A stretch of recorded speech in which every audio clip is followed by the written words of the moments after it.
(2019) and Vivo already stepped in to end the notch game with their V15 Pro, which come in the budget pricing under $400. Now this one come in the Snapdragon 675, a 32 megapixel motorized pop-up selfie camera and a 48 megapixel rear facing camera. Now opening up the box, the first thing you get here the quick start guide, the warranty statement, a SIM ejector tool and also a bumper case included inside the box packaging, which is made out of hard plastic to protect your device from getting scratches. However, the charging brick comes inside the box is a 15-watt rapid charger, but sadly the V15 Pro only comes with a USB 2.0 charging port.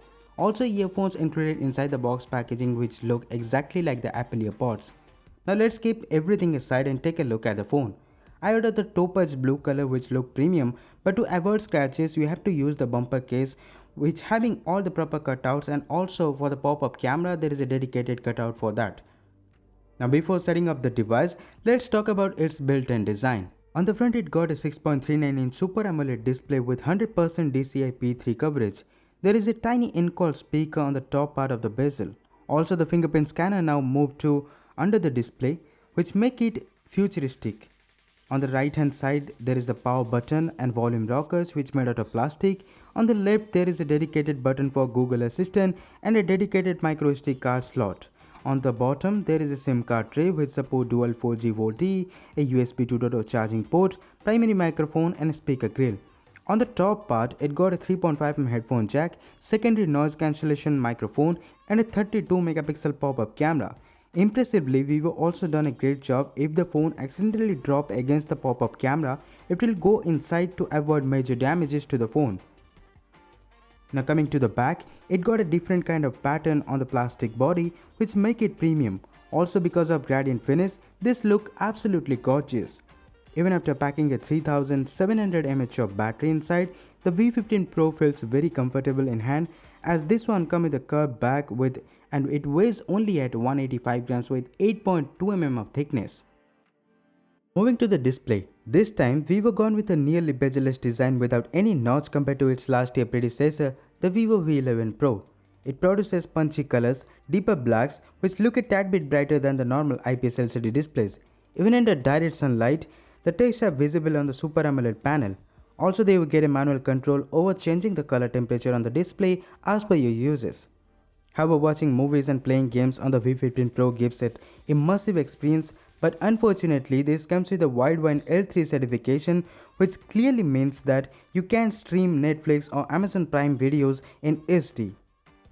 Coming to the software part, the V15 Pro runs with the Vivo's own custom skin, the FunTouch OS based on Android 9.0 Pie, which packed a lot of features like the Smart Wake, Smart Call, Shake to turn on the flashlight, iOS style control center with all the toggles and also the navigation gestures.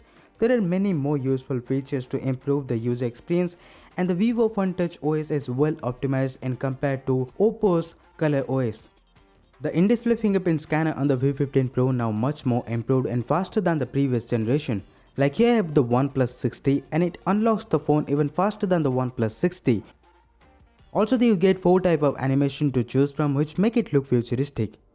Also it has the software based face unlock feature, which uses its 32 megapixel pop-out selfie camera to recognize your face and unlock the device fastly. And surprisingly, even after having a motorized mechanism, it unlocks the phone faster than the OnePlus 60. And like the fingerprint animation, here while opening up the selfie camera, there is an artificial sound which the motorized camera makes while popping out. Also there you get 2 more sound effects which you can choose going into the camera settings.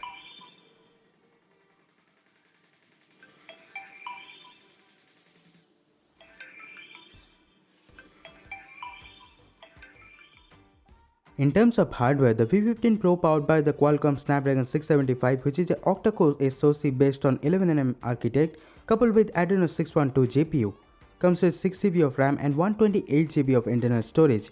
Now the end-to-end Geekbench multi-core score confirming that the Snapdragon 675 gonna fire up the mid-range segment.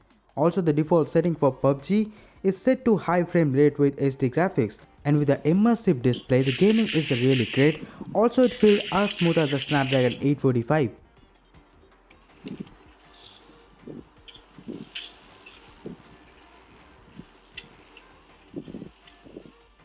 Vivo V15 Pro comes with a triple rear camera setup. While the primary one is a 48MP Samsung GM1 sensor with f1.8 aperture lens, the secondary one here is a 13mm ultra-wide angle lens with 8MP camera. The third one here for depth sensing or blur effect, which is a 5MP unit with f2.4 aperture. On the front it has a 32MP Motorized Pop-up selfie camera with f2.0 aperture. And because of that, there is a huge camera bump on the back. With a good setup of camera hardware, the camera UI also feature loaded. Like there you get the AI scene detection, HDR, portrait lighting effect, wide aperture mode for object blurring, AI beautification, night mode, pano and the pro mode for manual control over the camera. But the best thing is while switching into the ultra wide angle lens, it gives an ultra wide frame with an immersive view. Video recording for the rear facing camera is maxed out to 4K 30fps, but you can record video at 100p with 60 frames per second.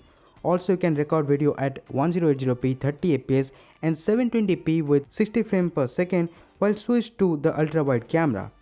In reality, while capturing the images from the rear facing camera, it gives you a 12MP image with the pixel binning technology. But you can switch to the 48MP mode where you can get better sharper images in daylight, but it also tends to produce noise in the pictures in the darker lighting conditions.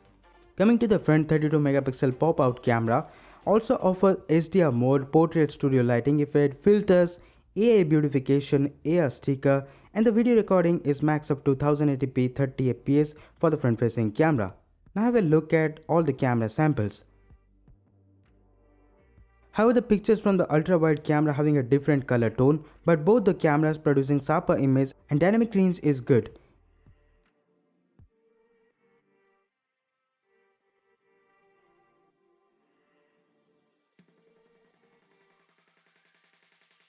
Even in low light situation, the HDR mode works aggressively, which improves the dynamic range.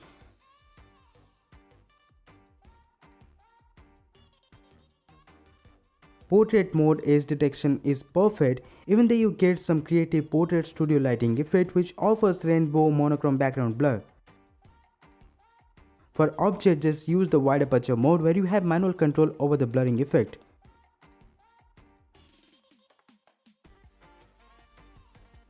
Selfies from the 32MP camera look sharp, even the portrait mode edge detection is amazingly good. Also there you get the rainbow or monochrome background blur effect with the front facing camera.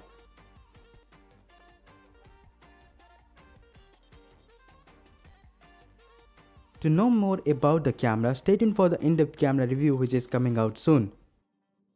Audio from both the 3.5mm headphone jack and the single bottom firing speaker are producing amazing sound which seems better and louder than the OnePlus 60.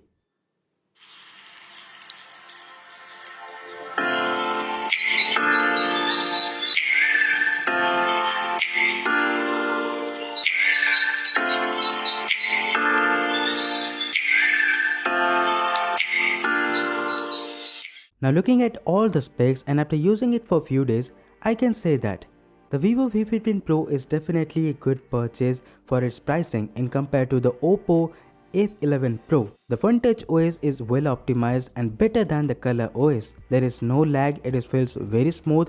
The memory management is really great. So definitely if you are planning to buy one, I'm dropping all the purchasing links in the description box. Make sure to check this out. So guys, that's it for this video. If you like this video, you know what to do. Follow me in all the social handles like Facebook, Instagram and Twitter. Links given in the description box. Thanks for watching. See you in the next one.